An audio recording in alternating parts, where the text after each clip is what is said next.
far. The Israelites didn't travel far on their feast days, right? All right. And so I'm going to read this note one more time in this about Hyrcanus.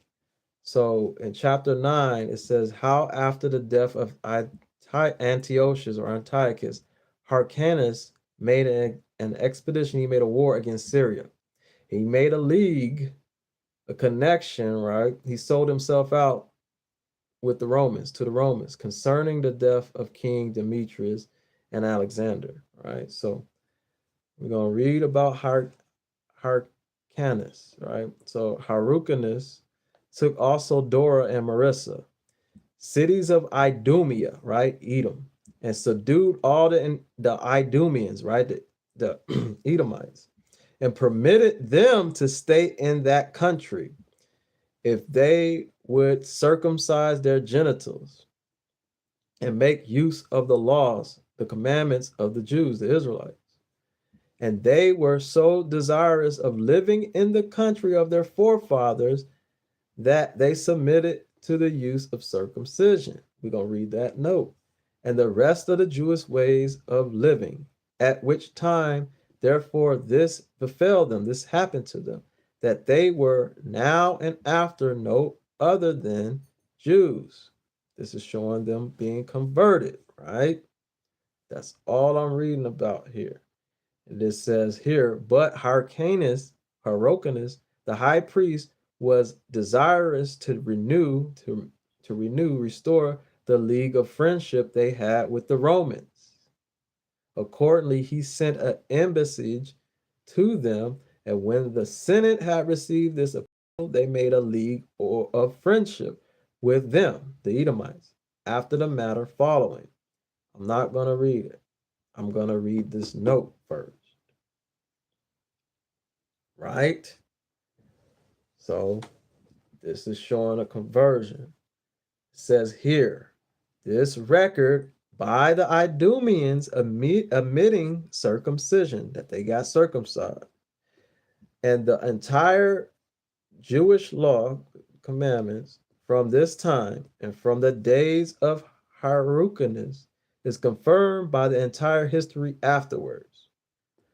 Book 14, chapter 8, paragraph 1, book 15, chapter 7, paragraph 9, in Antiquities of the Jews. In the book of Wars of the Jews, book 2, chapter 3, paragraph 1, book 4, chapter 4, paragraph 5. This is the opinion of Josephus, and made them proselytes, all right?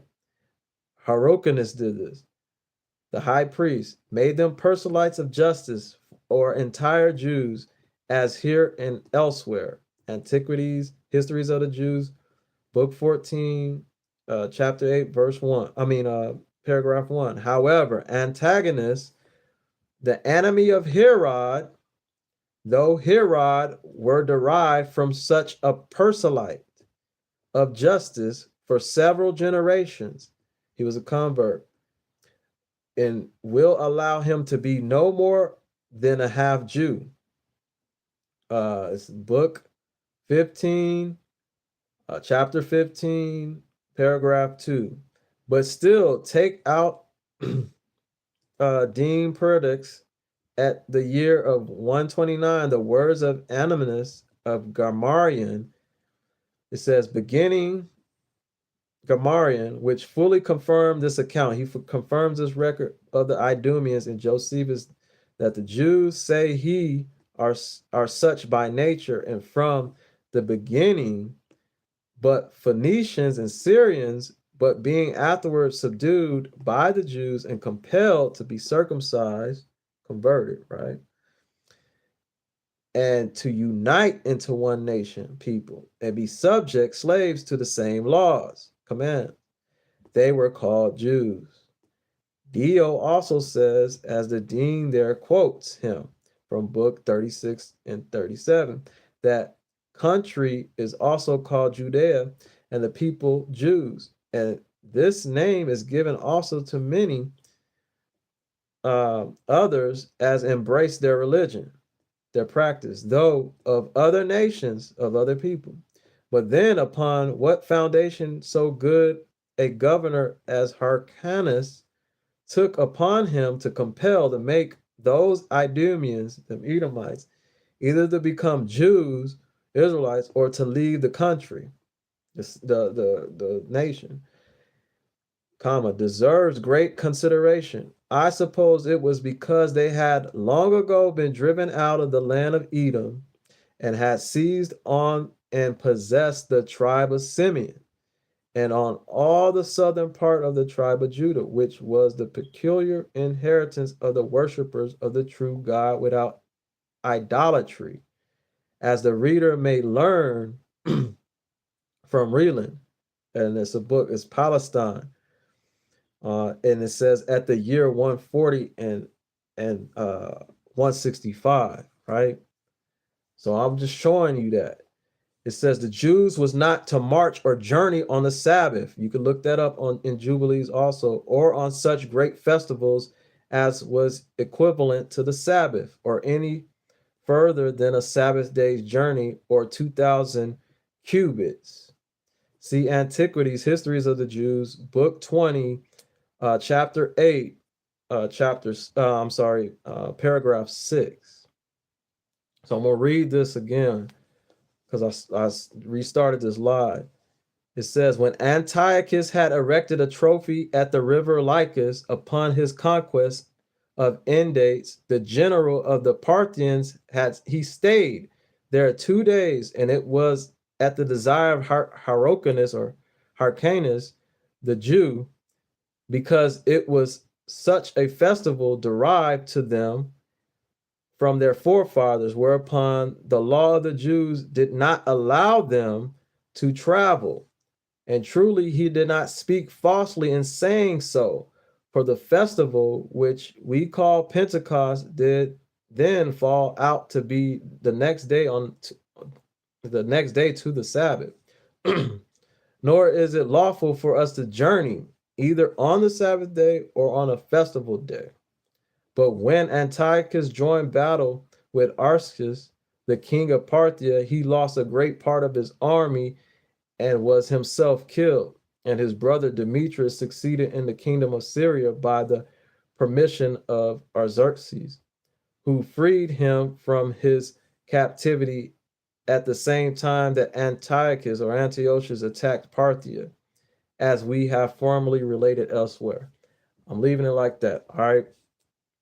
That's all I was doing, was trying to share. So I'm going to go back to the index, read what I was reading. It says festivals of the Hebrews. All right.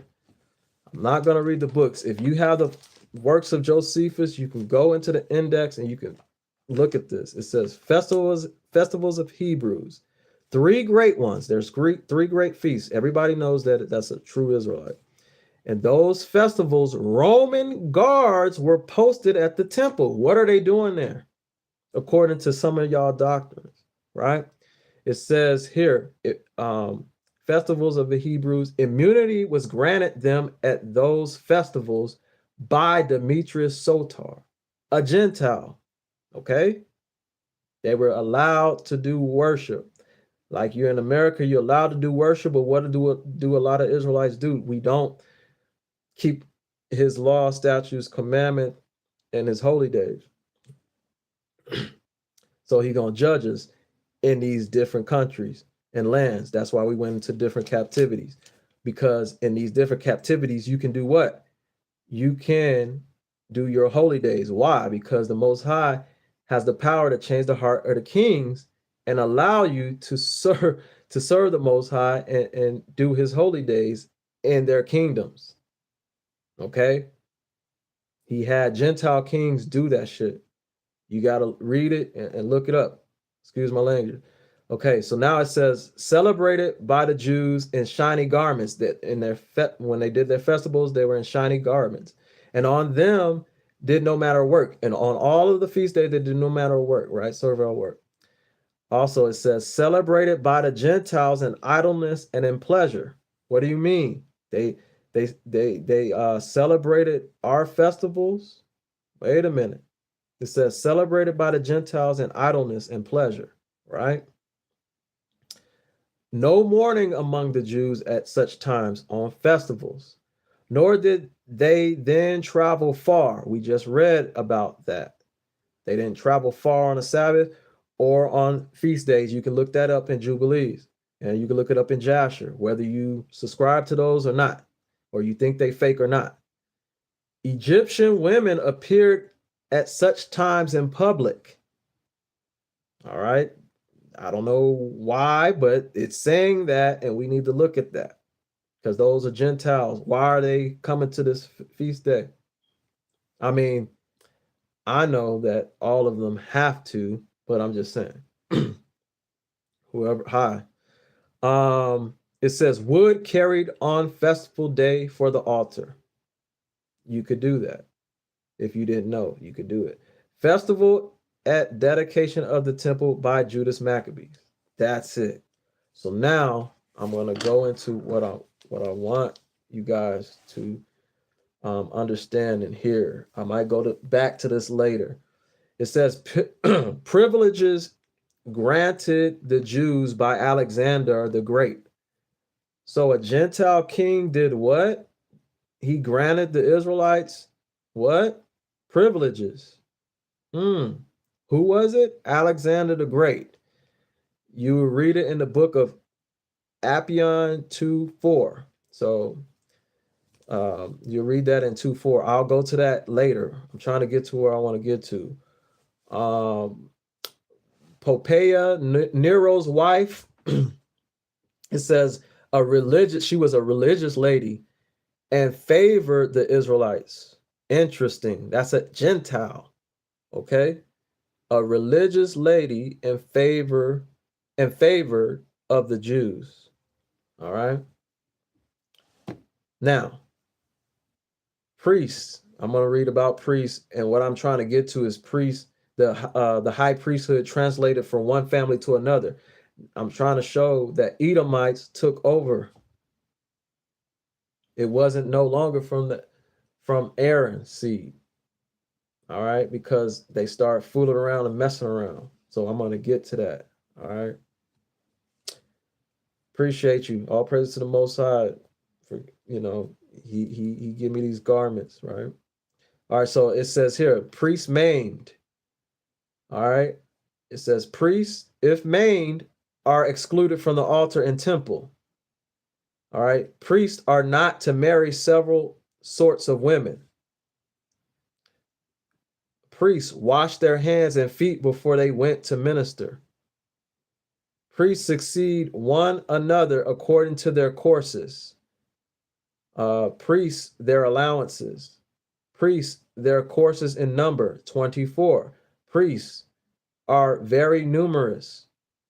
Priests, 2 families from Aaron's 2 sons. Priests, their office and employments. Priests, their sacred garments. Priests and Levites exempted from taxes by Xerxes, a Gentile, exempted taxes from the Levites. It was Xerxes that did it, a Persian. Priests have places of the greatest trust committed to them. Priests, none but priests of the posterity, the lineage of Aaron, might burn incense at the temple. Priests not to drink wine in their sacred garments. They could drink wine, but not in their sacred garments. Priests, it says, priesthood, a mark of nobility among the Jews. That's 100%. In the index of Josephus, it says, priests among the Egyptians only kept their lands in the days of Joseph. All right.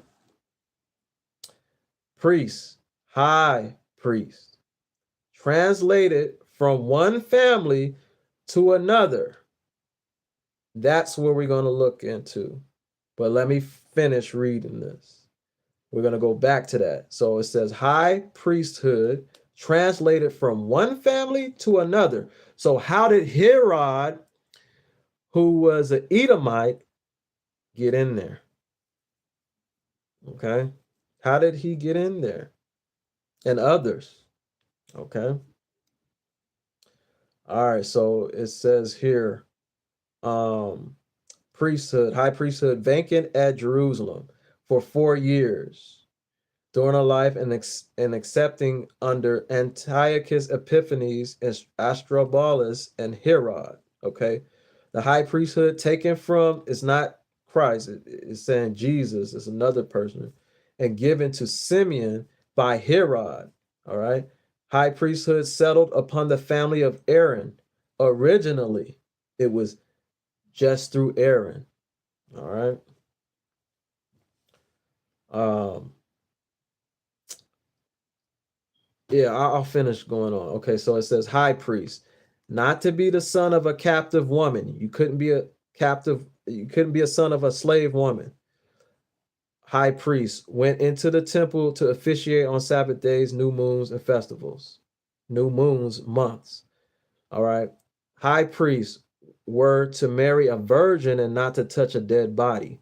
High priest desired by Saul to prophesy for him. High priest with the prophets and Sanhedrin were to determine difficult cases. High priests, several high priests at the same time in latter ages. High priests to succeed by birth. High priests elected by lot among the seditious. High priests, they abolished the regular succession. They abolished the regular succession. High priest Herod, king of Chalcis, made the high priest till his death. High priest, a series of high priests from Aaron to the destruction of the temple by Titus. High priest, another series from the building of the temple to the captivity to slavery. High priest, robes kept by Romans. What is Gentiles or Romans have a business keeping the robes of the high priest? It says high priest, robes kept by Romans. High priest, where they laid up. Where were they laid up? It says high priest, ornaments described. So if you go into the index of the works of Josephus, you can get all the books and the chapters. In the book of Josephus, it gives you the book, the chapter, and the paragraph where it's at. And I'm just reading this to you. And if you want to go see that, you'll be able to go see that and look up this information. All right. But like I said, what is the high priest robes? Why are the high priest robes are being kept by the Romans, the Gentiles? That's crazy work. But Josephus shows that it happened, right? And early in the video, if you go back, it shows that converts and conversion happen. So don't let nobody lie to you that there were no converts and proselytes and all of that. Okay. So now I'm on back. Priesthood, high priesthood, translated from one family to another.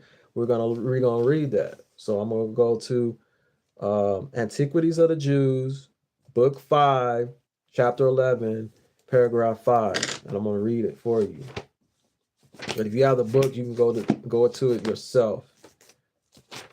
Because some people believe that the priesthood just stayed in order and no Edomite got in there or none of that, but they got in there. They took over. They did things.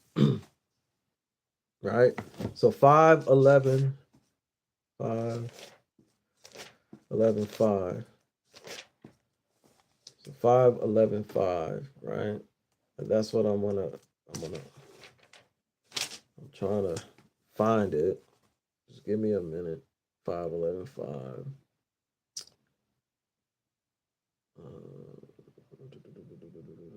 No. 2. I'm sorry. It's 2. Hold on. I think it's 2:1. I'm looking at the wrong numbers every time. It can confuse you looking in Josephus's book, how they did the index. Let's see, 271.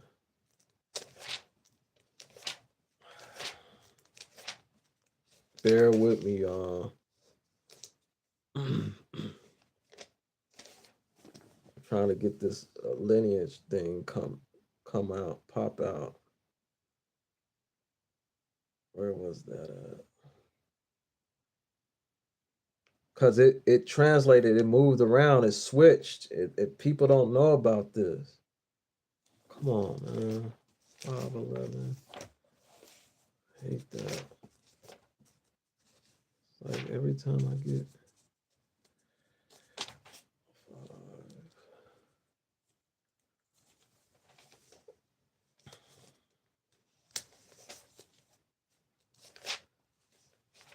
5.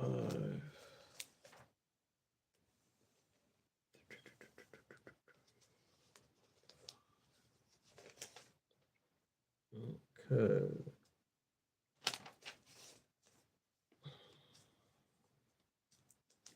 I don't think it's 511.5.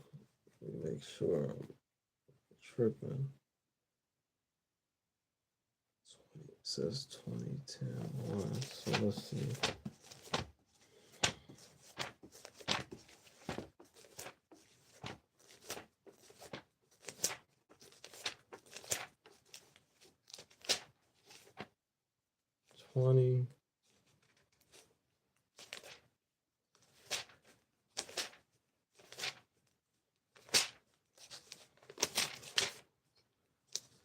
Yeah, the enumeration of the high priest. That's what I'm looking at.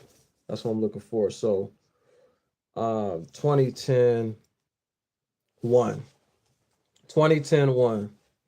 It says, and now I think it proper and agreeable to this history to give an account of our high priests, how they began, and who those are which are capable of that dignity, and how many of them there had been at the end of the war.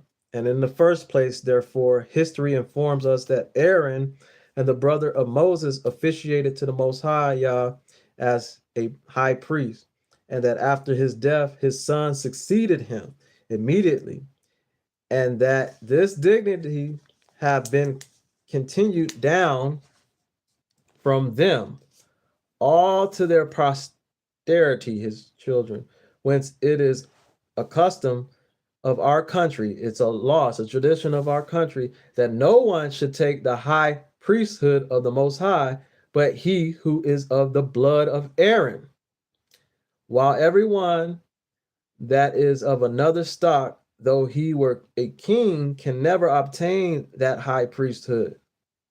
Accordingly, the number of all the high priests from Aaron, of whom we have spoken already, as of the first of them, until Phanes, who was made high priest during the war by the seditious, was 83, of whom 13 officiated as high priests in the wilderness from the days of Moses, while the tabernacle was standing until the people came into Judea.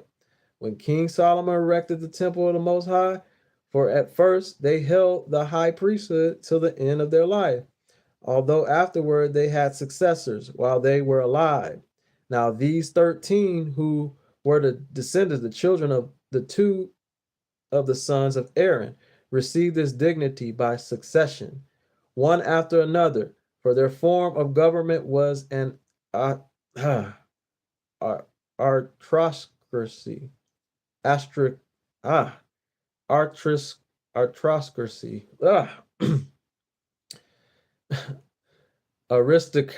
aristocracy, right? That was our form of government was aristocracy, not a democracy.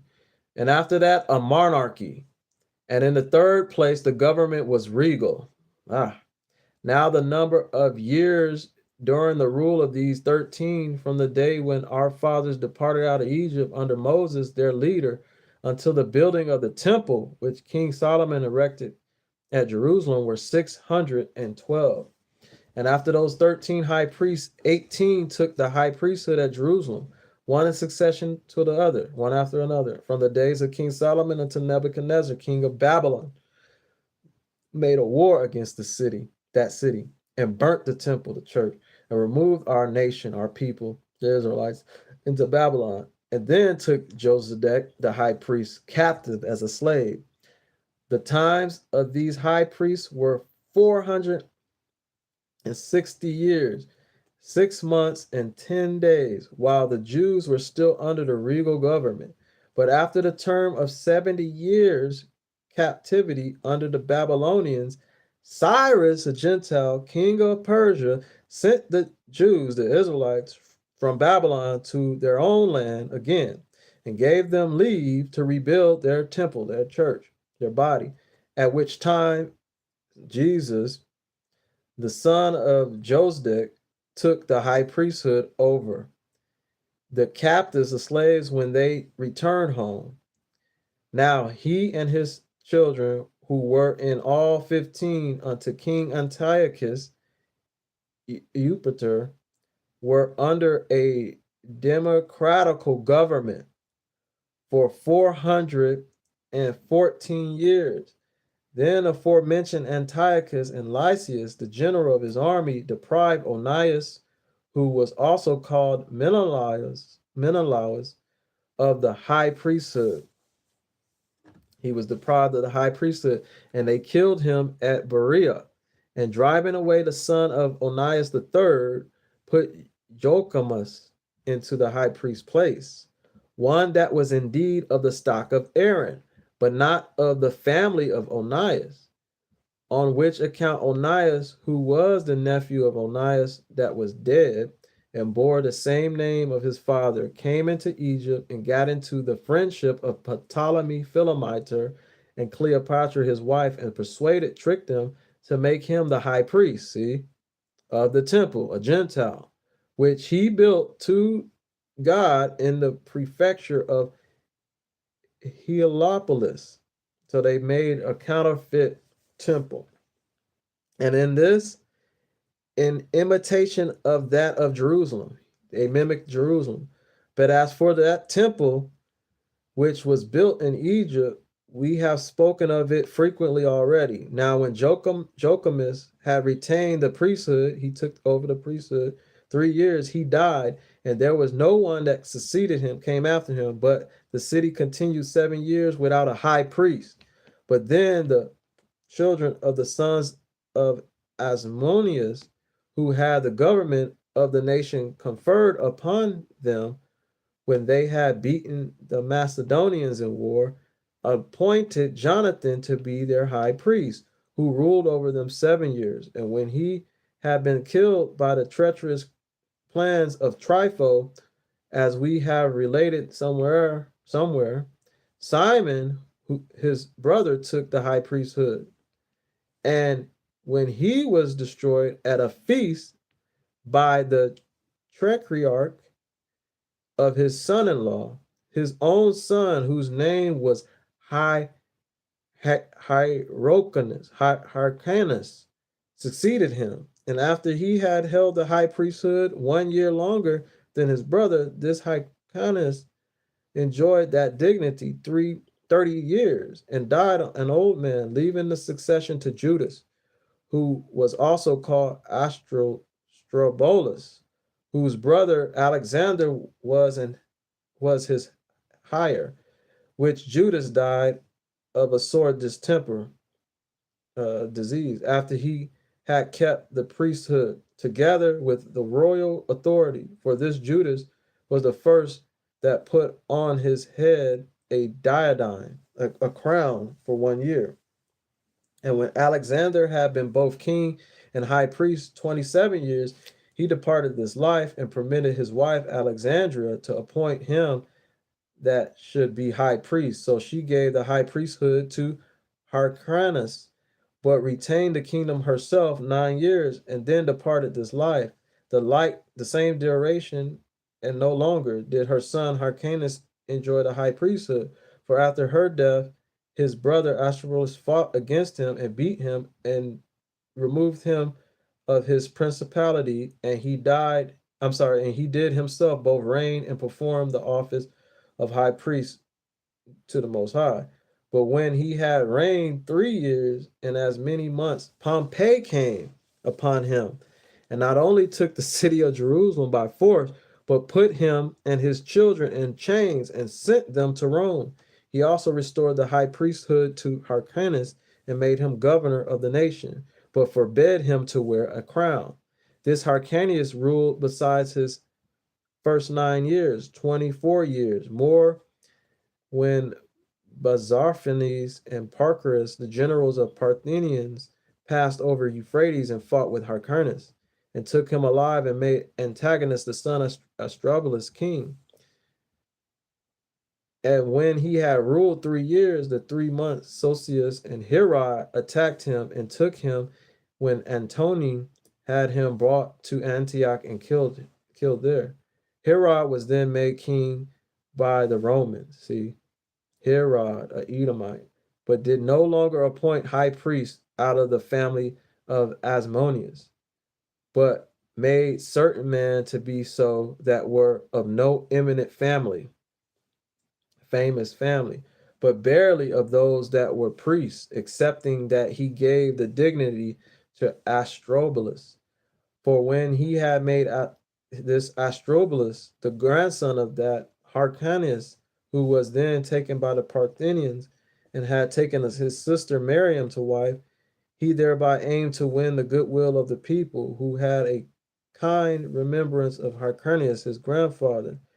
Still did he afterward, out of his fear, if they should all bend their inclinations to Astrobulus, put him to death, and that by contriving, planning how to have him suffocated, as he was swimming at Jericho, as we have already related that matter. But after this man, he never entrusted the high priesthood to the children of the sons of Athmonius.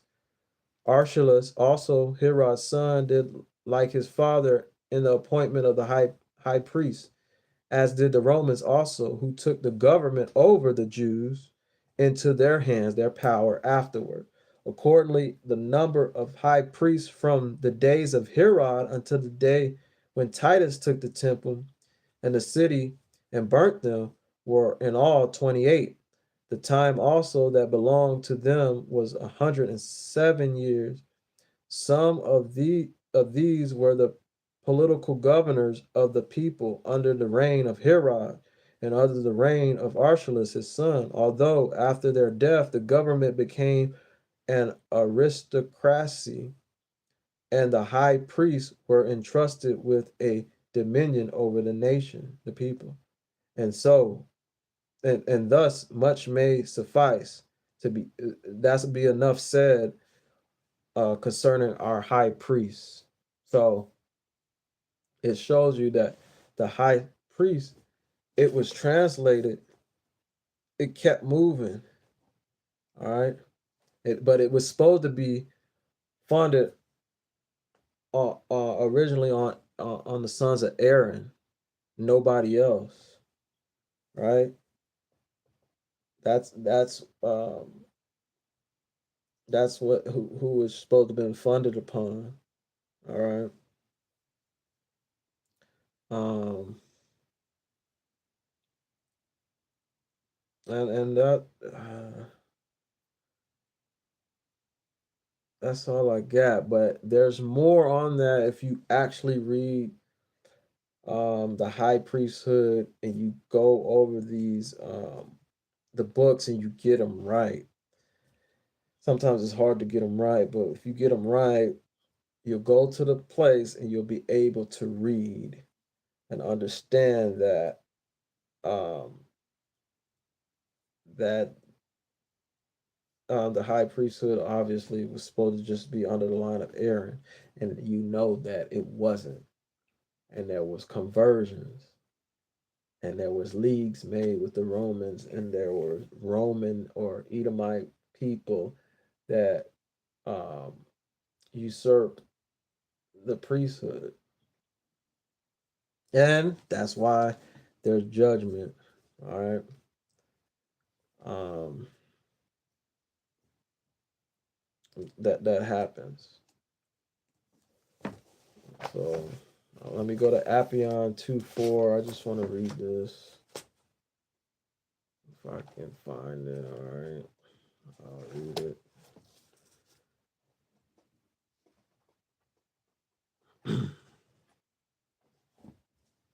Appian, I said 2:4.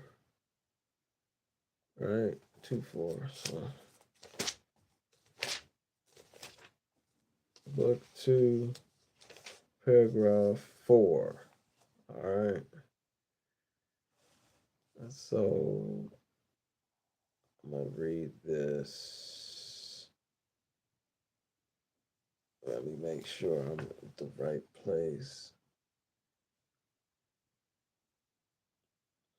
Privileges granted the Jews by Alexander the Great. That's what we're going to read.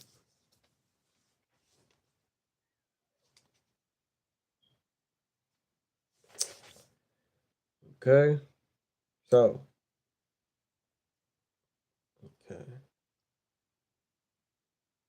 So,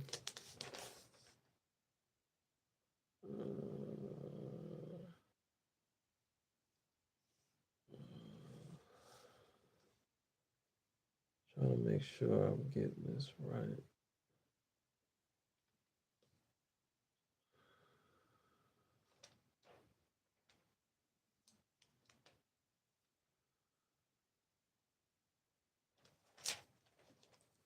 Okay.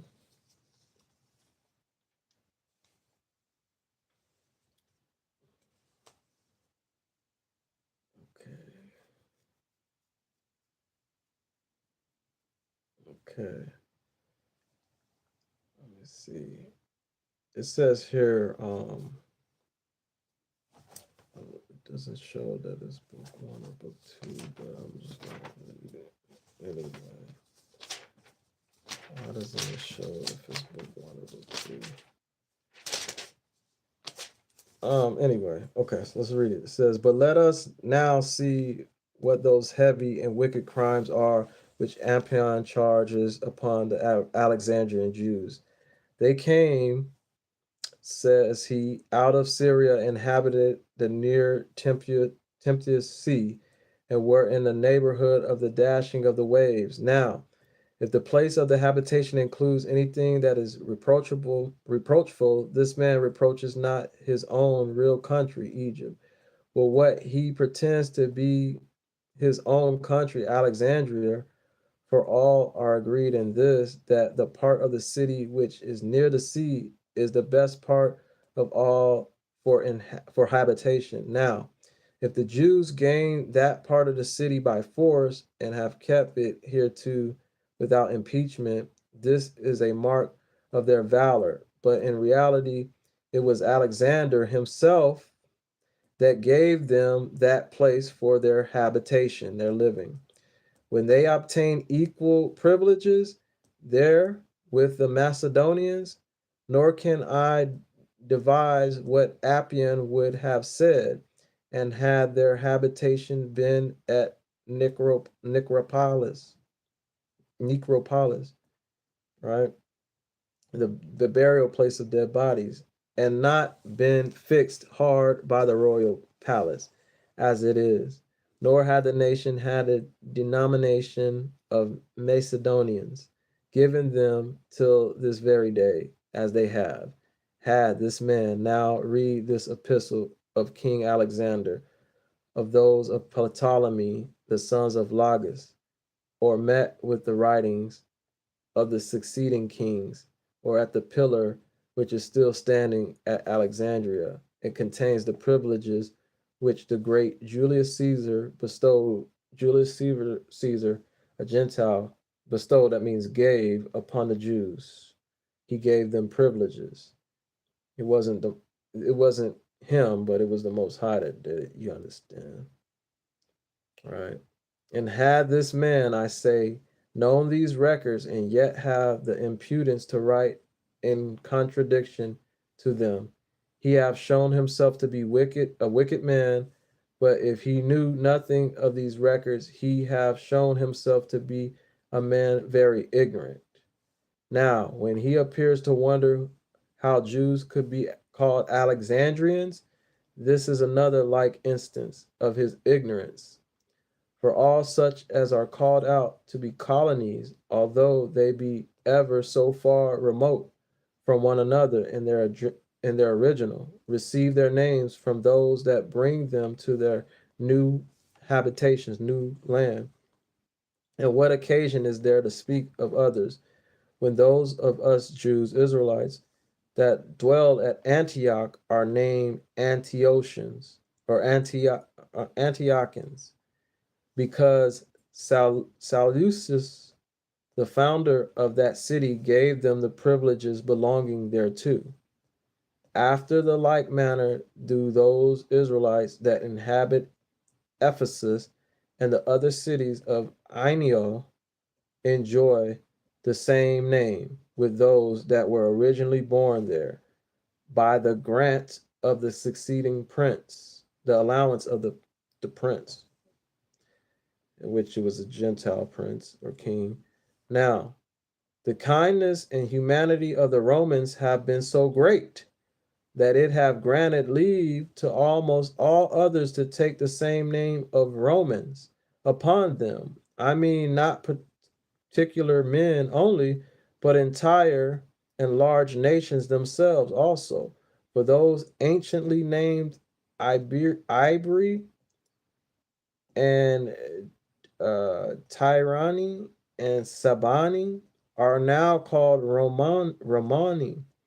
And if a peon rejected this way of obtaining the privilege of a citizen of Alexandria, let him abstain from calling himself an Alexandrian now and after, for otherwise, how can he who was born in the very heart of Egypt be an Alexandrian? If this way of accepting such a privilege, of which he would have us deprived, be once abrogated, although indeed these Romans, who are now the lords of the habitable earth at that time, have forbidden the Egyptians to have the privileges of any city whatsoever, while this fine fellow who is willing to partake of such a privilege himself as he is forbidden to make use of, endeavors by rumors to deprive those of it that have justly received it. For Alexander did not therefore get some of our nation to Alexandria because he wanted the population for this his city, on whose building he had bestowed so much pains, but this was given to our people as a reward because he had, upon a careful trial, found them all to have been men of virtue and fidelity to him. For as Hector says concerning us, Alexander honored our nation, the Israelites, to such a degree that for the equity and the fidelity which the Israelites had exhibited to him, he allowed them to hold the country of Samaria free from tribute. So Samaria was free from tax. Of the same mind also was Ptolemy, the son of Lagus, as to those Jews, those Israelites who lived at Alexandria. For he entrusted the fortress of Egypt into their hands, as believing they would keep them faithfully and violently for him. And when he was desirous to secure the government of Cyrene and the other cities of Libya to himself, he sent a party of Israelites to inhabit it, to live there. And for his successor, Ptolemy, who was called Philadelphus, he did not only set all those of our nation free, the Israelites, who were slaves under him, but did frequently give money for their ransom. And what was his greatest work of all? He had a great desire of knowing our laws, the commandments, and of obtaining the books of our sacred scriptures. This was a Gentile. Accordingly, he desired that such men might be sent him as might interpret our law, our commandments to him. And in order to have them well compiled, he committed that care to no ordinary persons, but ordained that Demetrius, Phalaris, and Andreas, and Arzart, Arzit, I'm sorry, Aristes the first, and Demetrius the most learned persons of his age, his time, and the others such as were entrusted with the guard of his body, should take the care of this matter, nor would he certainly have been so desirous of learning our law, the commandments, and the philosophy of our nation, the Israelites, had he despised the man that made use of it, or had not been indeed had them in great admiration, honor. So he's just saying that Alexander the Great honored the laws and statutes and commandments of the Most High, and he freed the Israelite nations and did good things to the Israelites. So there's more on this. I mean, I could read more on this. Let me read this note real quick. It says, for Polokis, or frequently, I have read Pola, or a great deal of money, for we indeed read both Orestes and Josephus that this Ptolemy Philadelphus once gave a very great sum of money to redeem above, it says, 100,000 Jewish slaves, captives, but not of any sums of money which he dispersed on their account at other times that I know of.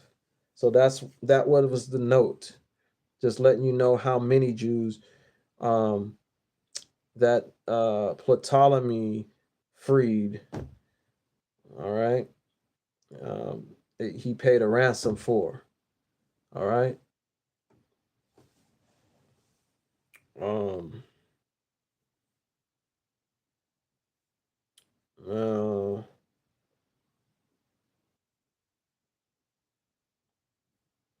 Uh, now this Apion was unacquainted with almost all the kings of those Macedonians whom he pretends to have been his progenitors, who were yet very well affected towards us. For the third of those Ptolemaeus, who was called Eucrates, when he had gotten possession of all Syria by force, did not offer his thanks offering to the Egyptian gods for his victory, but came to Jerusalem, and according to our own laws, offered many sacrifices, gifts to the Most High, to our God, the God of Abraham, Isaac, and Jacob, and dedicated to him such gifts as were suitable to such a victory. And as for Ptolemy Philometor and his wife Cleopatra, they committed their whole kingdom to the Israelites, to the Jews, when Onias and Dissothius, both Jews whose names are laughed at by Apion, were the generals of their whole army. But certainly, instead of reproaching correcting them, he ought to admire their actions and return them thanks for saving Alexandria, whose citizen he pretends to be. For when these Alexandrians were making war with Cleopatra the queen, and were in danger of being utterly ruined, destroyed, these Jews, Israelites, brought them to terms of agreement and freed them from the miseries of a civil war. But then, says Apion, Onias brought a small army afterward upon the city at the time when Thyramus, the Roman ambassador, was there present. Yes, do I venture to say, and that he did rightly and verily justly in so doing, for that Ptolemy, who was called Psycho, upon the death of his brother Philometor, came from Cyrene, and would have ejected Cleopatra as well as her sons out of their kingdom, that he might obtain it for himself unrighteously. For this cause then it was the Onias the Jew undertook a war against him on Cleopatra's behalf. Nor would he desert that trust the royal family had given in him in their distress. Accordingly, the Most High gave a remarkable attestation to his righteous procedure. For when Ptolemy Psycho had the presumption to fight against Onias's army, the Israelite, and had caught all the Israelites that were in the city Alexandria with their children and wives, and exposed them naked and in chains to his elephants, that they might be trodden upon and destroyed. And when he had made those elephants drunk for that purpose, the event proved contrary. It went against them to his preparations. For these elephants left the Israelites who were exposed to them and fell violently upon Psycho's friends. So there's notes here. Let me read it. Let me see if I can read it. Here begin. It says.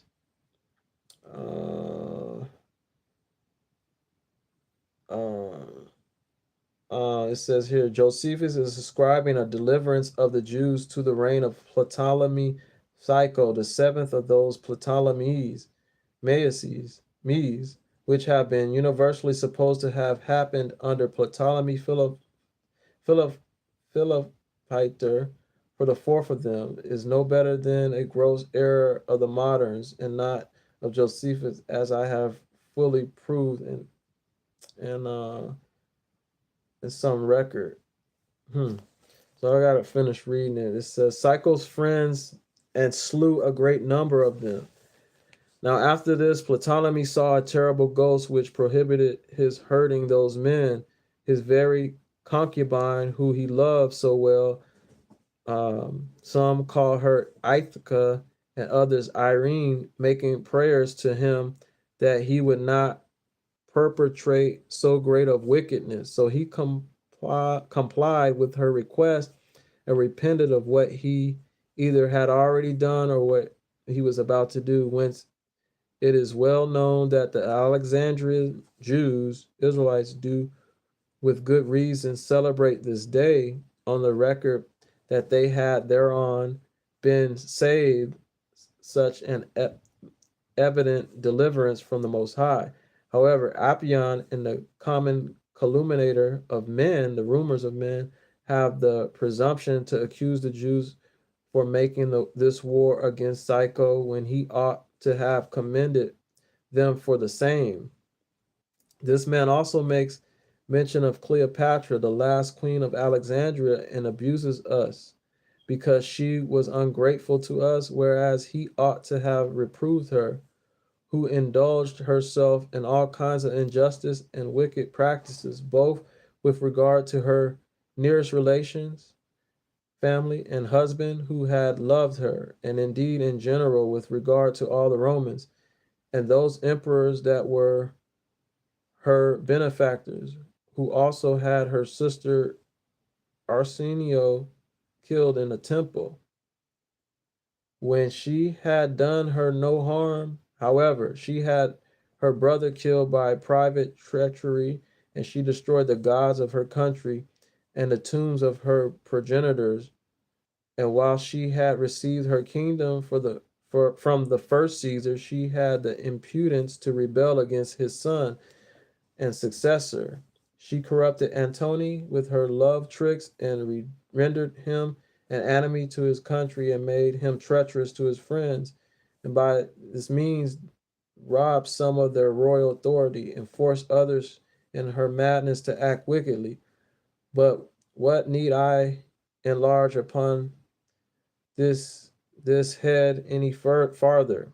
When she left Antony in his fight at sea, though he were her husband and her father of their common children, and compelled him to resign upon his government with the army and to follow her into Egypt. Now, when last of all Caesar had taken Alexandria, she came to pitch of cruelty that she declared she had some hope of preserving her affairs still, in case she could kill the Jews, though it were with her own hand, to such a degree of barbarity and perfidiousness had she arrived, and doeth any one think that we cannot boast ourselves of anything.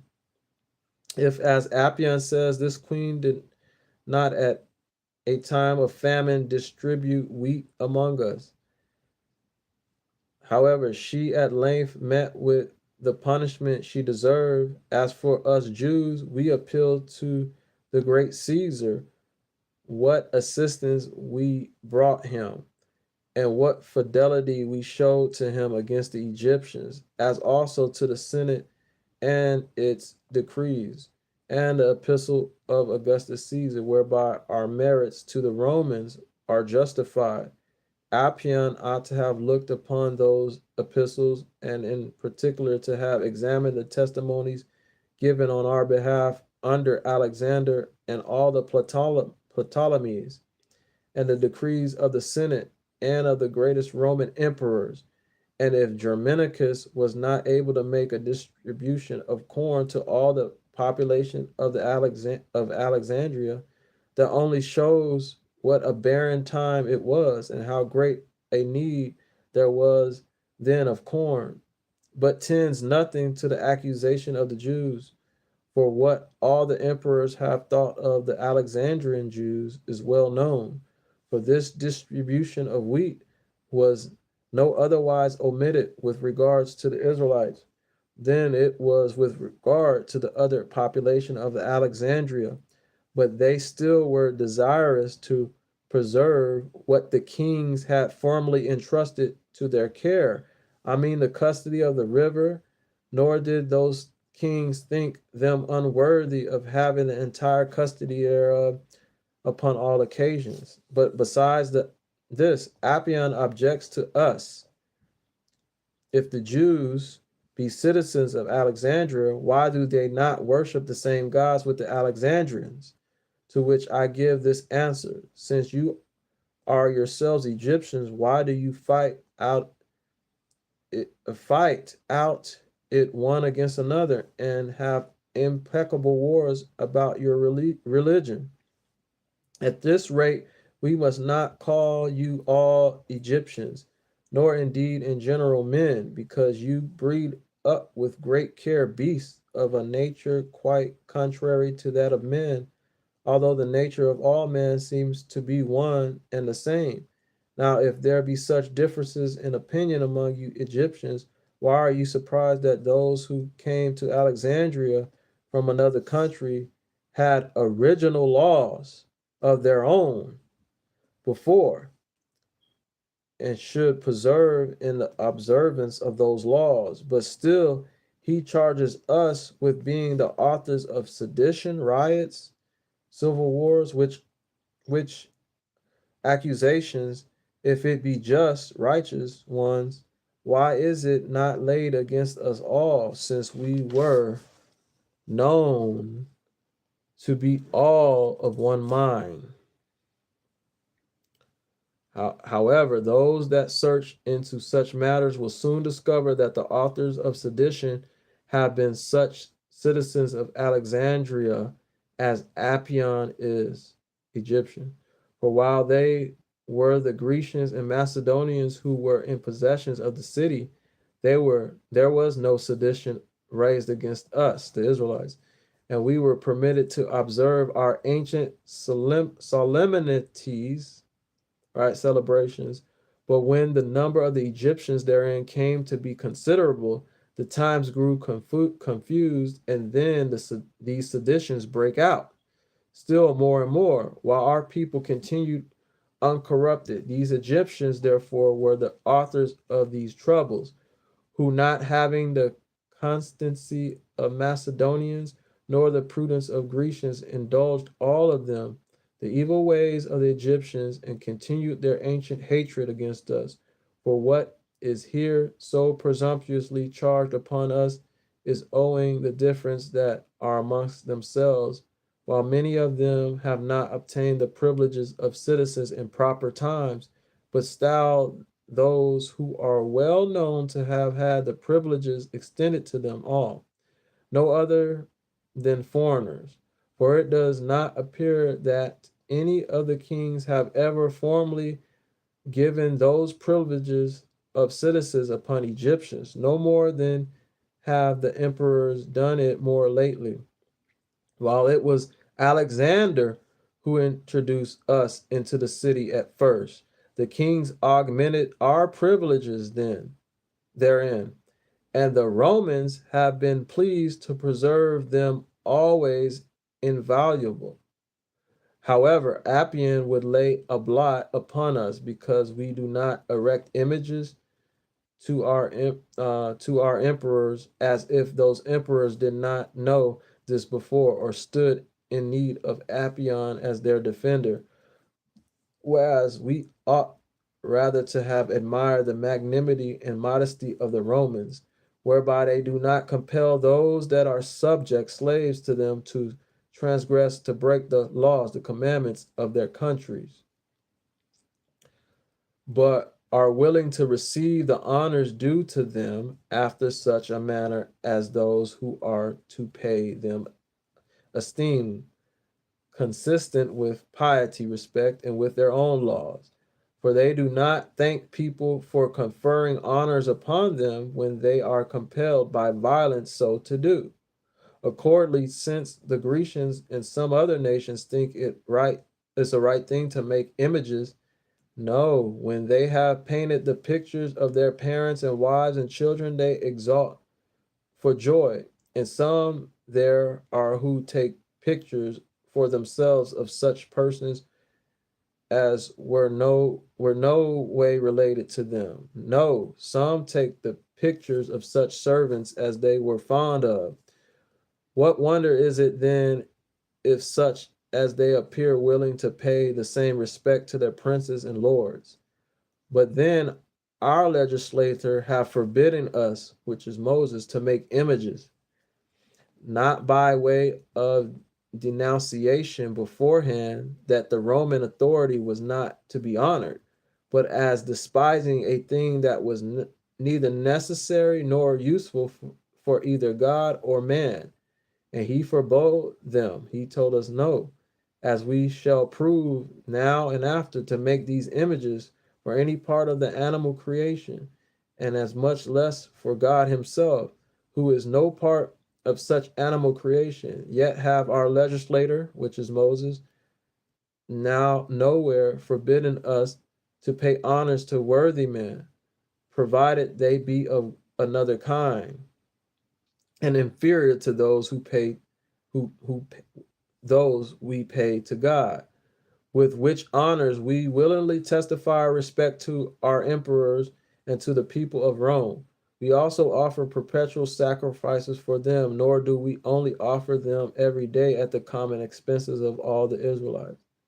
But although we offer no other such sacrifice out of our common expenses, no, not for our own children, still do we this a peculiar honor to the emperors and to them alone, while we do the same to no other person whomsoever. And let this be enough for an answer in general to opinion, to apion, to what the Egyptian he says with relation to the Alexandrian Jews. All right.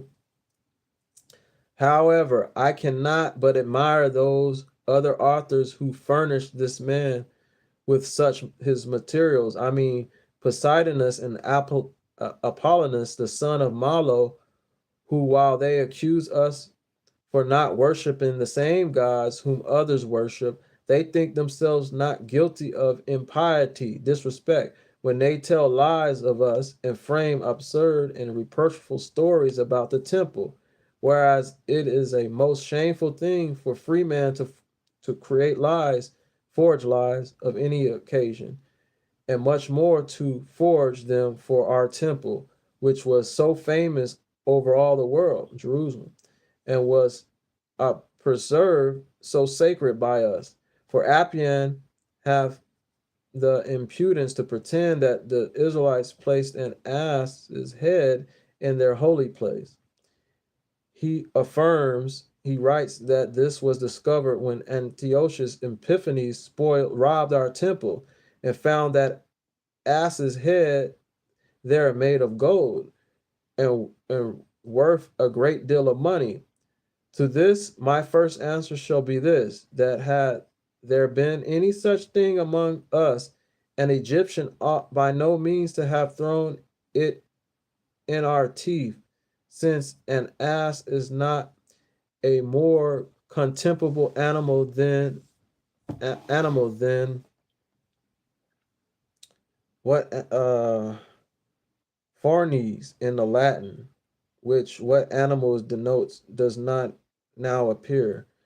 I think a pig and goats and other such creatures, which among them are gods, the Egyptians. But besides this answer, I say further, how comes it about that apion, the Egyptian, does not understand this to be no other than a pliable lie, and to be confuted by the thing itself as utterly incredible? For we Jews, Israelites, are always governed by the same laws, the commandments, in which we constantly preserve. And although many misfortunes have befallen our city, as the like have befallen others, and although Theos, Epiphanes, and Pompey the Great, and Lysias, and Crassus, and the last of all, Titus Caesar, have conquered us in war, and gotten possession of our temple, still had none of them found any such thing there, nor indeed anything but what was agreeable to the strictest respect, although what they found were not as liberty to reveal to other nations. But for Antiochus Epiphanes, he had no just cause for that ravage in our temple that he made. He only came to it when he wanted money, without declaring himself our enemy, and attacked us while we was his associates and his friends. Nor did he find anything there that was ridiculous. This is attested by many worthy writers, Polybius of Megalopolis, Strabo of Cappadocia, and Nicholas of Damascus, Timagenes and Castor, the chronologer, and Apollodorus, who all say that it was out of Antiochus's want of money, need of money, that he broke his league with the Israelites and robbed their temple when it was full of gold and silver. Apion ought to have had a regard to these facts, unless he had himself had either an ass's heart or a dog's impudence. Of such a dog, I mean, as they worship, for he had no other external reason for the lies he tells of us. As for us Israelites, he ascribed no honor or power to asses, as do the Egyptians to crocodiles and snakes, when they esteem such as are seized upon from the former or bitten by the latter, to be happy persons and persons worthy of God. Asses are the same with us, which they are with our wise men, visitors, creatures that bear the burdens that we lay upon them. But if they come to our threshing floors and eat our corn, or do not perform what we impose upon them, we beat them with a great many stripes, because it is their business to minister help to us in our husbandry affairs and our business. But this apion of ours was either perfectly unskillful in the composition of such fallacious discourses, or however, when he began somewhat better, he was not able to preserve in what he had undertaken, since he have no manner of success in these reproaches he cast upon us. He adds another Grecian fable in order to reproach us, in reply to disrespect us. In reply to which it would be enough to say that they who presume to speak about divine worship ought not to be ignorant of this plain truth, that it is a degree of less impurity to pass through temples than to forge wicked rumors of its priests. Now such men as he are more zealous to justify a sacrilegious king than to write what is just, righteous, and what is true about us, Israelites, and about our temple. For when they are desirous of grafting Antiochus and of concealing that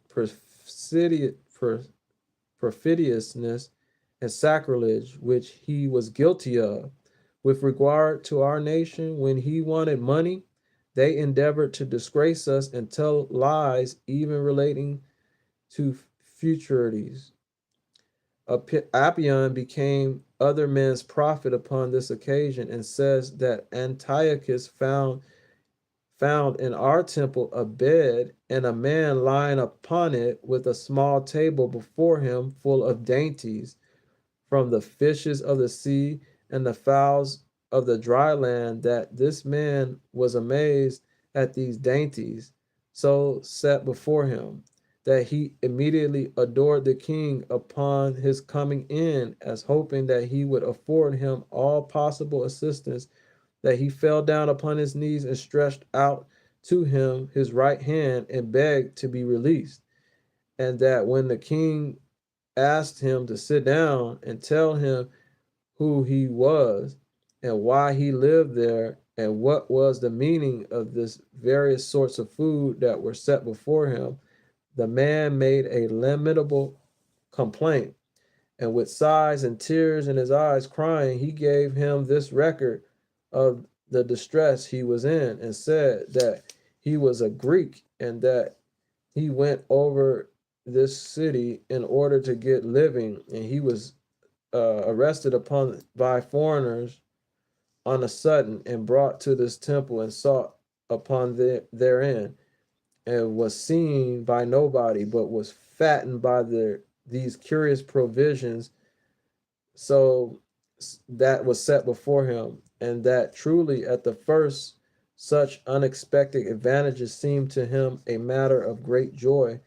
that after a while they brought a scorpion, I'm sorry, not a scorpion, a suspicion upon him, and at length astonishment with their meaning should be, that at last he inquired of the servants, the slaves that came to him, and was by them informed that it was in order to the fulfilling a law of the Jews, which they must not tell him that he was thus fed, and that they did the same at a set time every year, that they used to catch a Greek foreigner and fatten him up every year, and then lead him to a certain wood and kill him and sacrifice with their accustomed solemnities, celebrations, and taste of his entrails, his insides, and take an oath upon this sacrifice in the Greek, that they would ever be at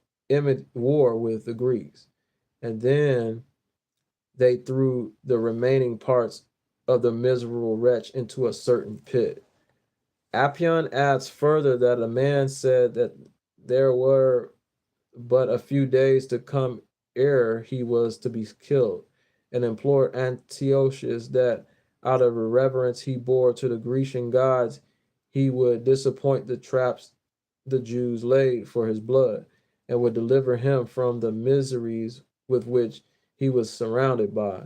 Now, this is such a most tragical fable tale story as is full of nothing but cruelty and impudence. Still does it not excuse Antiochus of his sacrilegious attempts, as those who wrote it in the vindication are willing to suppose, for he could not presume beforehand that he should meet with with any such thing in coming to the temple, but must have found it unexpectedly. He was therefore still an impious person that was given to unlawful pleasures, and had no regard to the Most High in his actions. But as for Apion, he have done whatever his extravagant love of lying have dictated to him, as it is most easy to discover by consideration of his writings.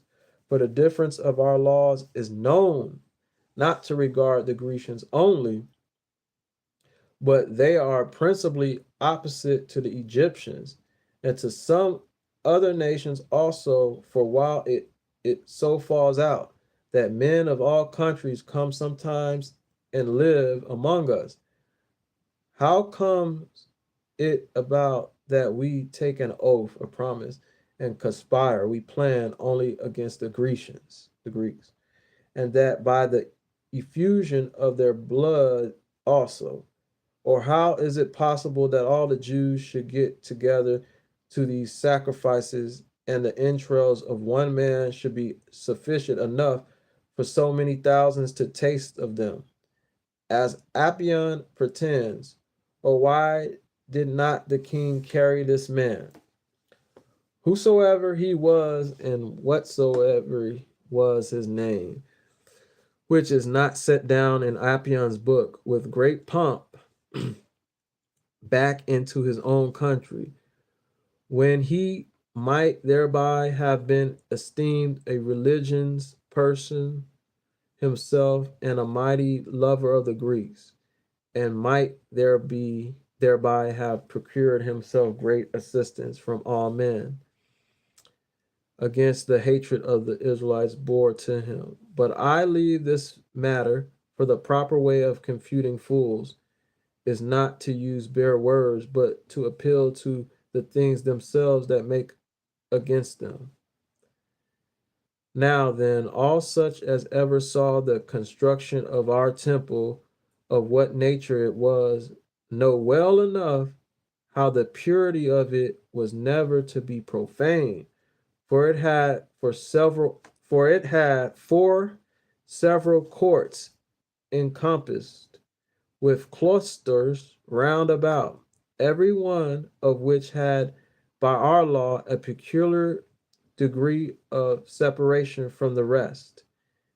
Into the first court everybody was allowed to go, even foreigners, non-Jews, right? Even foreigners, aliens, and none but women. Foreigners were allowed, but none but women, except the women, during their courses, were prohibited to pass through it. Oh, during their menstrual cycle, they weren't allowed to go through it. All the Jews went into the second court. All the Israelites went into the second court, as well as their wives. And when they were free from all uncleanness, into the third went the Jewish men, the Israelite men, when they were clean and purified. Into the fourth went the priests, having on their sacerdotal garments. But for the most sacred place, the Holy of Holies, none went in but the high priest, clothed in their peculiar garments. Now, there is so great caution used about these offices of religion practice, that it just says religion, so it means practices, traditions, that the priests are appointed to go into the temple, the church, but a certain hour, only a certain time. For in the morning, at the opening of the inner temple, those that are to officiate receive the sacrifices, as they do again at noon, till the doors are shut. Lastly, it is not so much as lawful to carry any vessel into the holy house, nor is there anything therein but the altar of incense, and the table of showbread, the censer, and the candlestick, which are all written in the law, the commandments. For there is nothing farther there, nor are there any mysteries, hidden, secret things performed that may not be spoken of, talked about, nor is there any feasting within the palace. For what I have now said is publicly known and supported by the testimony of the whole people, and their operations are very manifest, revealed, shown. For although there be four courses of the priests, and every one of them have above 5,000 men in them. Yet, or still, do they officiate on certain days only.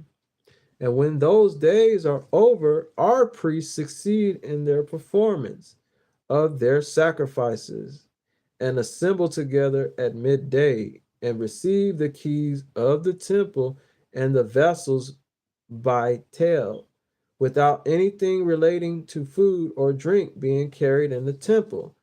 Now, we are not allowed to offer such things at the altar, accepting what is prepared for the sacrifices. What then can we say of Apion, the Egyptian, but that the Egyptian historian, but that he examined nothing that concerned these things, while still he uttered incredible words about them. But it is a great shame for a grammarian not to be able to write true history. Now, if he knew the purity of our temple, the cleanness of our temple, he have entirely omitted to take notice of it. But he forges a story about the seizing, the taking of a Greek, about infallible food and the most delicious preparation of dainties, and pretends that strangers could go into a place whereinto the noblest men among the Jews are not even allowed to enter, unless they be priests.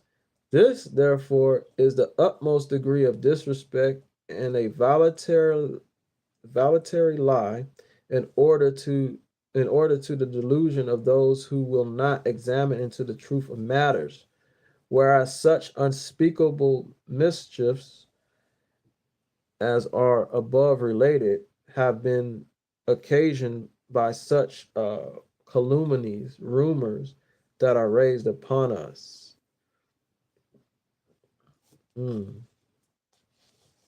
That's a good one. All right. And there's more, you know, he's going back and forth.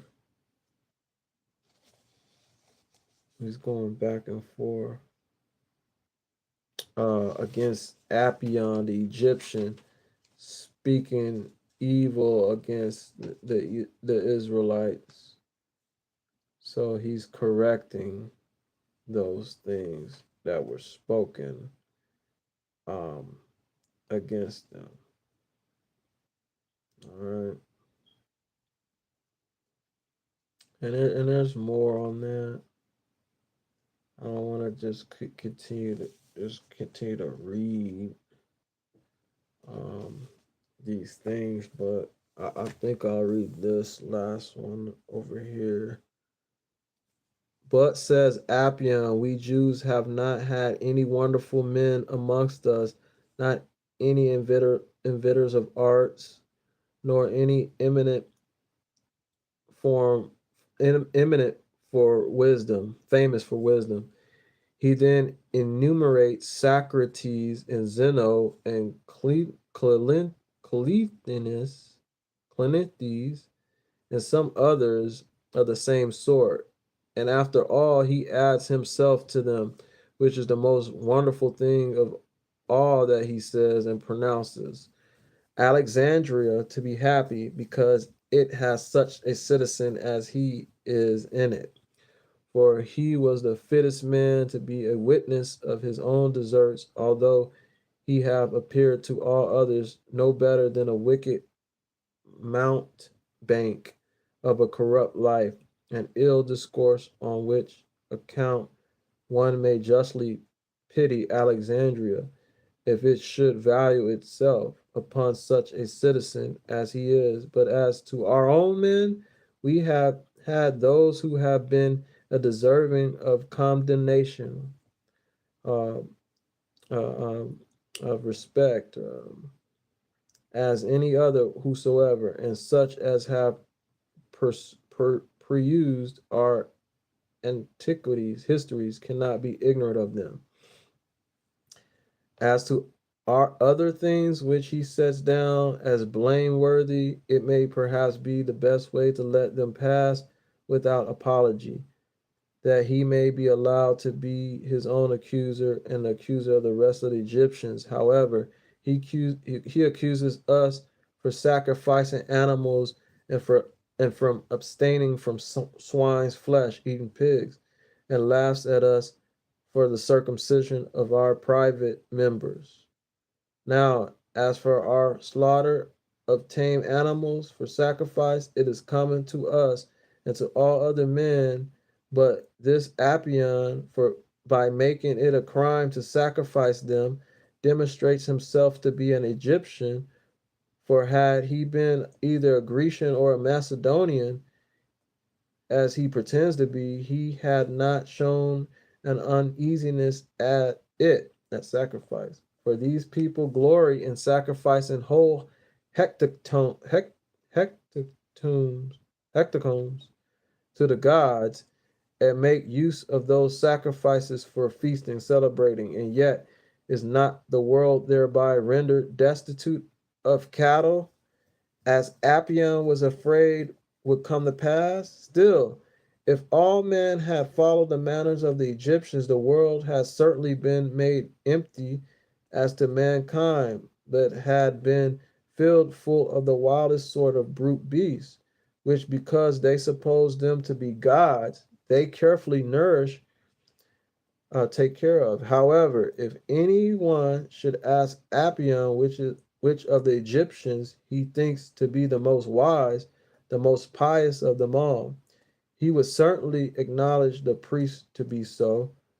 For the histories say that two things were originally committed to their care by their king's injunctions: the worship of the gods and the support of wisdom and um, philosophy. Accordingly, these priests are all circumcised and abstain from swine's flesh, nor does any one of the other Egyptians assist them in slaying their sacrifices they offer to the gods. Apion was therefore quite blinded in his mind when, for the sake of the Egyptians, he contrived to reproach us. He planned to correct us, to accuse such others as not only to make use of the conduct of life which he so much abuses, but have also taught other men to be circumcised, as says Herodotus, which makes me think that Apion is hereby justly punished for his casting such reproaches on the laws of his own country, for he was circumcised himself of necessity because of an ulcer in his private member, and when he received no benefit by such circumcision, but his member became putrid, he died in great torment. Now, men of good tempers ought to observe their own laws concerning religion accurately, and to persevere therein in their laws, but not presently to abuse the laws of other nations.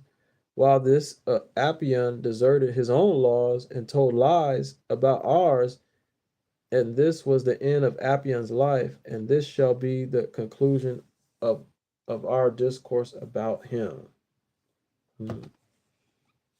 But now, since Apollonius, Malo, and Lasimius, and some other writers treatises about our lawgiver Moses and about our laws, which are neither just nor true, and this partly out of ignorance, but chiefly out of ill will to us, while the calumny, the rumors Moses as an impostor and deceiver, and pretend that our laws teach us wickedness, but nothing that is virtuous. I have a mind to discourse briefly, accordingly to my ability, about a whole constitution of government, and about the particular branches of it. For I suppose it will thence become evident that the laws we have given us are disposed after the best manner of the advancement of piety, respect for mutual communion with one another, for a general love of mankind,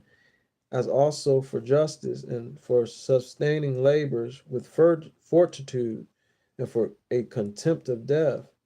And I beg of those that shall pursue this writing of mine to read it without partiality, for it is not my purpose to write an encomium upon ourselves, but I shall esteem this as most just apology for us, and taken from those our laws, according to which lead our lives against the many and the living objections that have been made against us. Moreover, since Apollonius does not do like Apion and lay a continued accusation against us, but does it only by starts and up and down his discourse, while he sometimes reproaches as an atheist and man haters, and sometimes hits us in the teeth with our want of courage, and yet sometimes, on the contrary, accuses us of too great boldness and madness in our conduct. Now he says that we are the weakest of all the barbarians, and that this is the reason why we are the only people who have made no improvements in human life. Now I think I shall have the sufficiently disapproval of all his allegations, when it shall appear that our laws enjoin that the very reverse of what he says, and that we are carefully observer of those laws ourselves. And if I be compelled to make mention of the laws of our nations, of our nation, that are contrary to ours, those ought deservedly be to thank themselves for it, who have pretended to depreciate our laws in comparison of their own laws. Now will there, I think, be any room? There will be no room after that for them to pretend, either that we have no such laws ourselves, an epitome of which I will present to the reader, or that we do not above all men continue in the observation of them. Says to begin, then I go way backward. I would advance this. In the first place, that those who have been admirers of good order and of living under common laws, and who began to introduce them, may well have this testimony that they are better than other men, both for moderation and such a virtue as is agreeable to nature. Indeed, their endeavor was to have everything they ordained believed to be very ancient, that they might not be taught to imitate others, but might appear to have delivered a regular way of living to others after them. Since then, this is the case, the excellency of a legislator is seen in providing for the people's living after the best manner, and in prevailing with those that are to use the laws he ordains for them, to have a good opinion of them, and to in obliging the multitude to preserve in them, and to make no changes in them, neither in prosperity nor adversity. Now, I venture to say that our legislator is the most ancient of all the legislators whom we have anywhere heard of. For as for the Lycurgus and Salones and Zelchus and Larsenus and all those legislators who are so admired by the Greeks, they seem to be of yesterday. If I compare them with our legislator, in so much as the very name of the law was not so much as known in old times among the Grecians. Homer is a witness to the truth of this observation, who never uses the term in all his poems. For indeed there was then no such thing among them, but the multitude was governed by wise maxims and by the injunctions of their king. It was also a long time that they continued in the use of these unwritten customs, although they were always changing them upon several occasions. But for our legislator, who was of so much greater antiquity history than the rest, as even those that speak against us upon all occasions do always confess. He exhibited himself to the people as their best governor and counselor, and included in his legislation the entire conduct of their lives, and prevailed with them to receive him, and brought it so to pass that those that were made acquainted with his laws did most carefully observe them. But let us consider his first and greatest work. For when it was resolved on by our forefathers to leave Egypt and return to their own country, this Moses took the many 10,000s that were of the people and saved them out of many desperate distresses and brought them home in safety. And certainly it was here necessary to travel over a country without water and full of sand to overcome their enemies, enduring these battles, to preserve their children and their wives and their prey. On all which occasions he became an excellent general of an army and a most prudent counselor, and one that took the truest care of them all. He also so brought it out. He also brought it about that the whole multitude depended upon him, and while he had them always obedient to what he enjoyed, he made he made them always obedient to what he enjoyed. He made no matter of use of his power, authority for his own private advantage, which is the usual time when governors gain great powers to themselves and pave the way for tyranny, to be a tyrant, and accustom the multitude to live very dissolutely. Whereas when our legislator was in so great authority, he, on the contrary, thought he ought to have regard to piety and to show his great good will to the people. And by this means, he thought he might show the great degree of virtue that was in him, and might procure the most lasting security to those who had made him their governor. When he had therefore come to such a good resolution and had performed such wonderful exploits, we had just reason to look upon ourselves as having him for a divine governor and counselor. And when he had first persuaded himself that his actions and designs were agreeable to God's will, to Most High's will, he thought it his duty, his job, to impress above all things that notion upon the multitude, for those who have once believed that the Most High is the inspector of their lives and will not permit themselves in any sin. And this is the character of our legislator. He was not, he was no impostor, no deceiver, as his revilers say, his haters say, though unjustly, but such a one as they brag Minos to have been among the Greeks and other legislators after him. For some of them suppose that they had their laws from Jupiter, which means Satan, while Minos said the revelation of his laws was to be referred to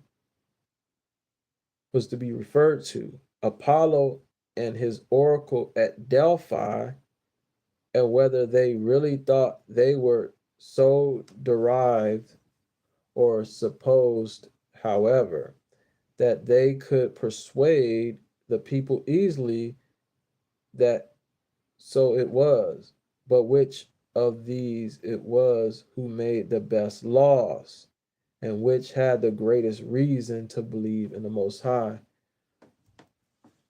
Um, was their author. It will be easy upon comparing those laws themselves together to determine, for it is time that we come to that point. Now, therefore, are innumerable differences in the particular customs, traditions, and laws that are among all mankind, which a man may briefly reduce under the following heads, Some legislators have permitted their governments to be under monarchies, others put them under oligarchies, and others under a republican form. But our legislator had no regard to any of these forms, but he ordained our government to be what and by a strained expression may be termed a theocracy, by ascribing the authority and the power to the Most High, and by persuading all the people to have regard to Him. Now, some people, all the people that be regard to Him as the author of all the good things enjoined either in common by all mankind or by each one in particular, and of all that they themselves obtained by praying to Him in the greatest difficulties. He informed them that it was impossible to escape God and the Most High's observation, either in any of our outward actions or in any of our inward thoughts. However, he represented the Most High as unbegotten and uh, immutable, immutable, immutable through all eternity, superior to all mortal conceptions in pulchritude.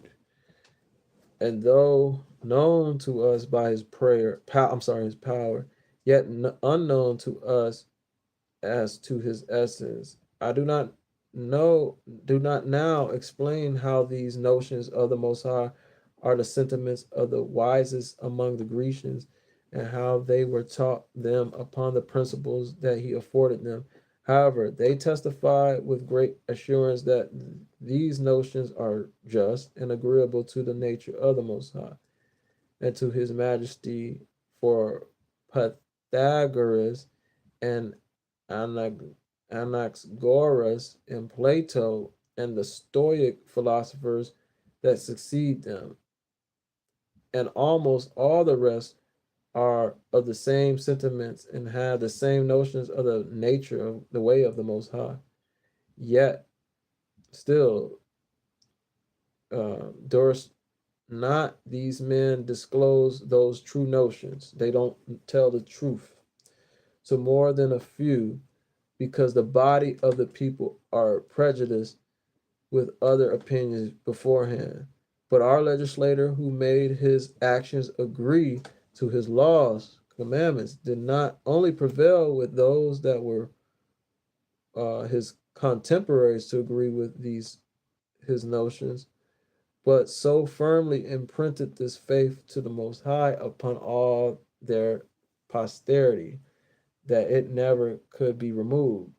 The reason why the constitution of this legislation was ever better directed to the utility of all than other legislations were is this: that Moses did not make religion a part of virtue, but he saw and he ordained other virtues to be parts of religion.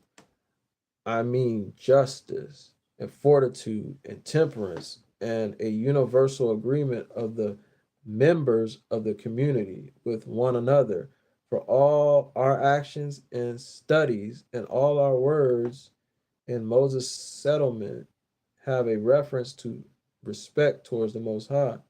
For he have left none of these in suspense or undetermined.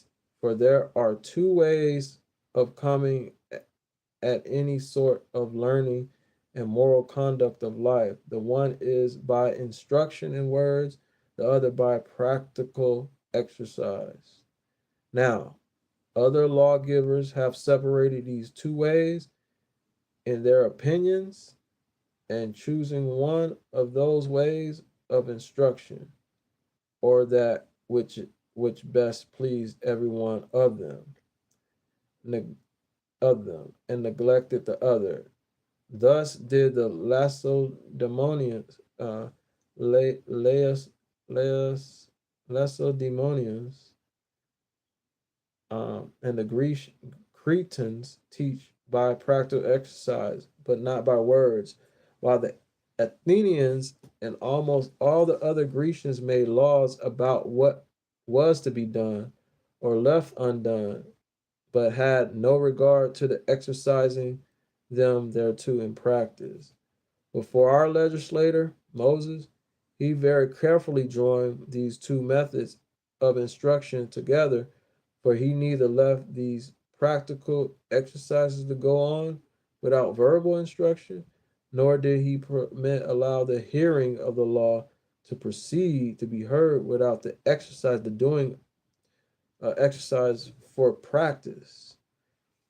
But beginning immediately from the earliest infancy and the appointment of everyone's diet, he left nothing of the very smallest consequence to be done at the pleasure and disposal of the person himself. Accordingly, he made a fixed rule of law what sorts of food they should abstain from and what sorts they should use, as also what communion they should have with other, what great diligence they should use in their occupations, and what times of rest should be interposed, that by living under the law as under a father and a master, we might be guilty of no sin, neither voluntarily nor out of ignorance. For he did not suffer the guilt of ignorance to go on without punishment,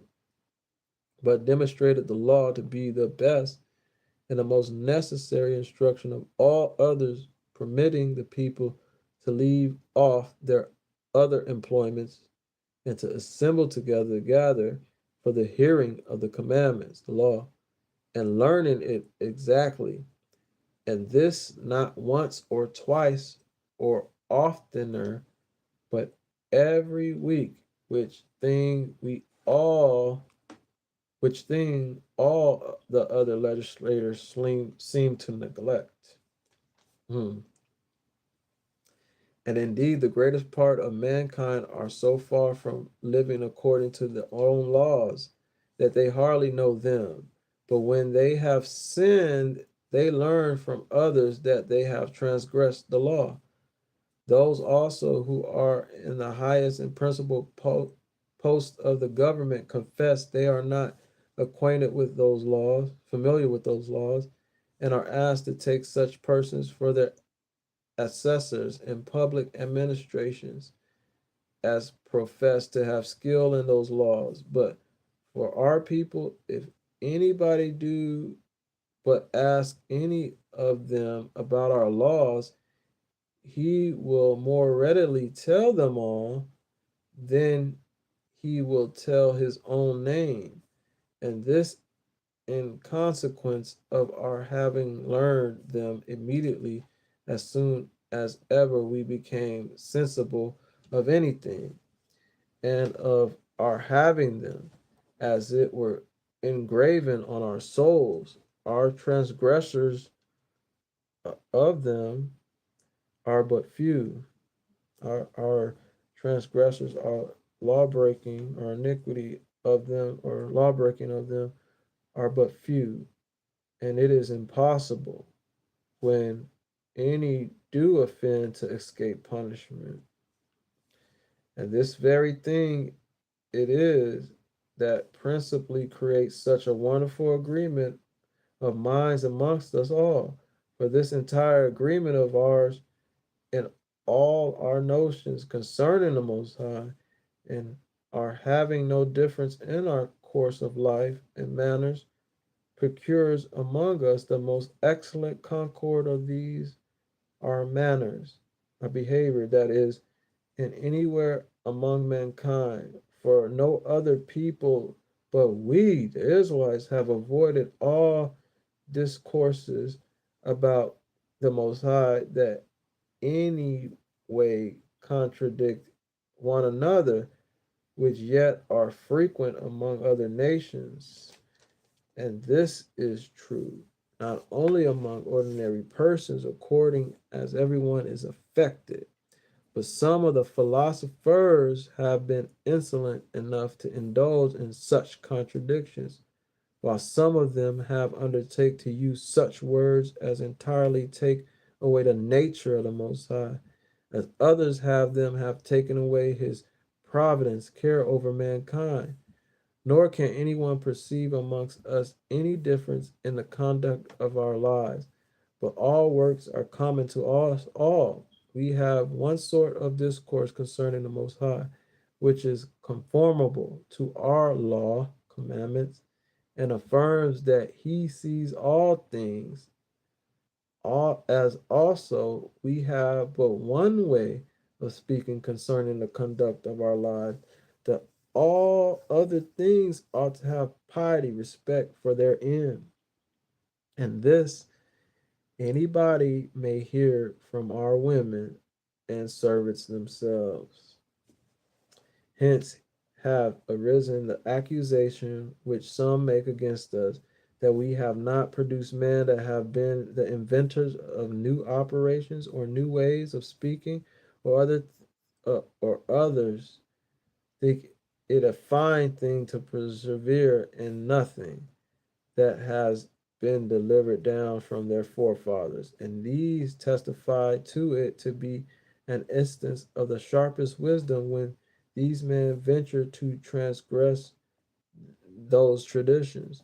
Whereas we, on the contrary, the opposite, suppose it be our only wisdom and virtue to omit no actions nor supposals that are contrary to our original laws, commandments, which procedure of ours is a just, a holy, and sure sign that our law is admirable, constituted for such commands as are not thus well made, are convicted upon trial to want amendment.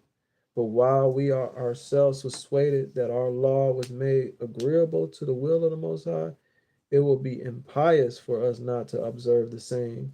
For what is there in it that anybody would change? And what can be invented better? Or what can we take out of other people's laws that will exceed it? Perhaps some would have the entire settlement of our government altered, changed, and where shall we find a better or more righteous constitution than ours? While this makes us encouraged, esteem God the Most High to be governor of the universe, and permits the priests to, in general, to be administrators of the principal affairs, and withal entrusts the government over the other priests to the chief high priest himself, which priest our legislator at their first appointment did not advance to the dignity for their riches, or any abundance of other possessions, or any plenty they, but he entrusted the principal management of a divine worship to those that exceeded others in ability to persuade men, and in an imprudence of conduct. These men had the main care of the law and of the other parts of the people's conduct committed to them,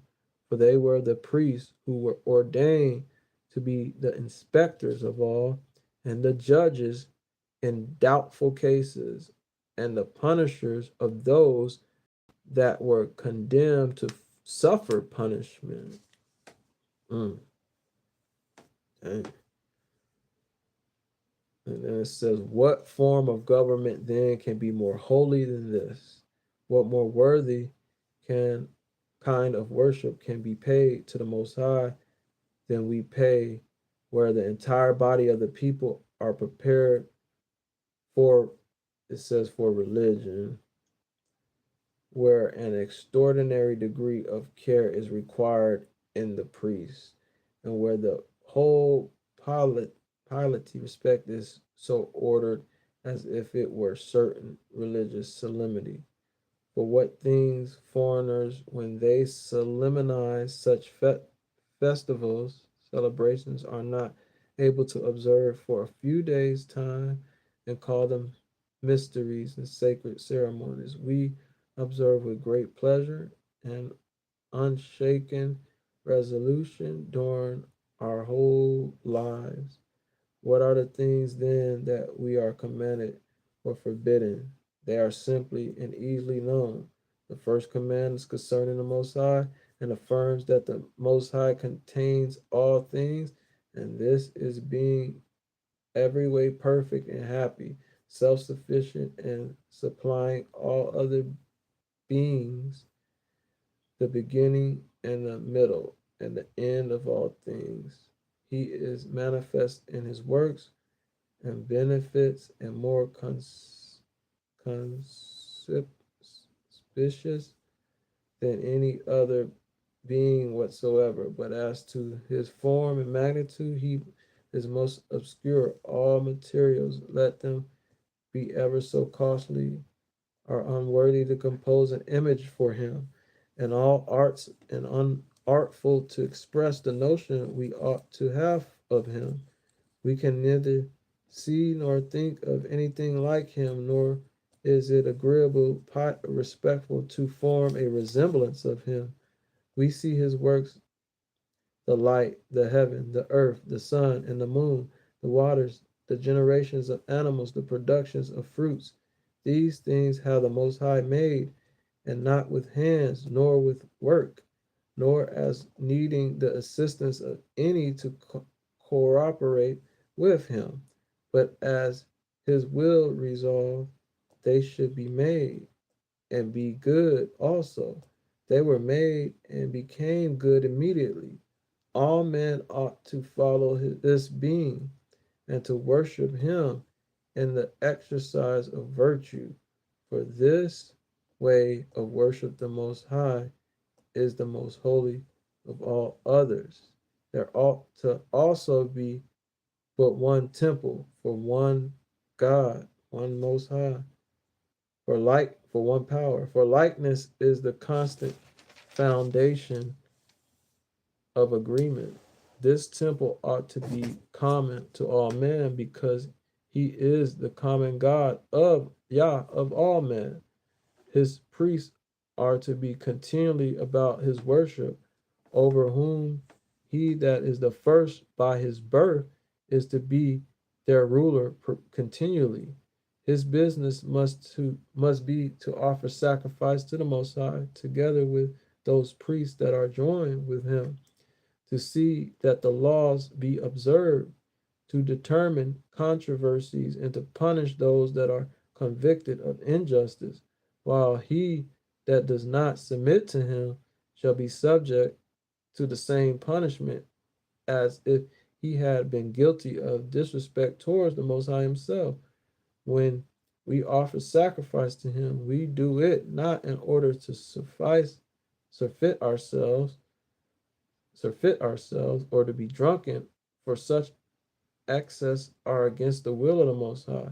It would be an occasion of injuries and of luxury, but by keeping ourselves sober, orderly, and ready for our other occupations, and being more temperate um, than others, patient than others, and for our duty at the sacrifices themselves, we ought in the first place to pray for the common welfare of all, and after that our own, for we are made for fellowship one with another, and he who prefers the common good before what is peculiar to himself is above all acceptable to the Most High.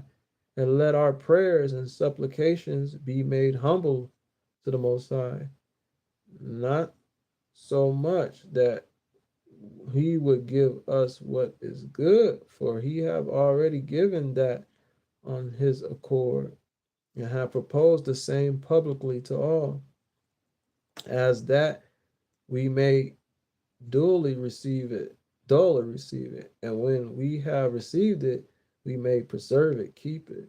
Now the law has appointed several purifications as our sacrifices, whereby We are clean after a funeral, after what sometimes happens in us in bed, and after accompanying with our wives, sleeping with our wives, and upon many other occasions too, long now set down. And this is our doctrine concerning the Most High and his worship, and is the same that the law appoints for our practice. Mm-hmm. There's more on that, but I was just sharing a few things. And Josephus, he'll go on and go on. He got a lot. It's a lot of knowledge in there. All right. Y'all be blessed.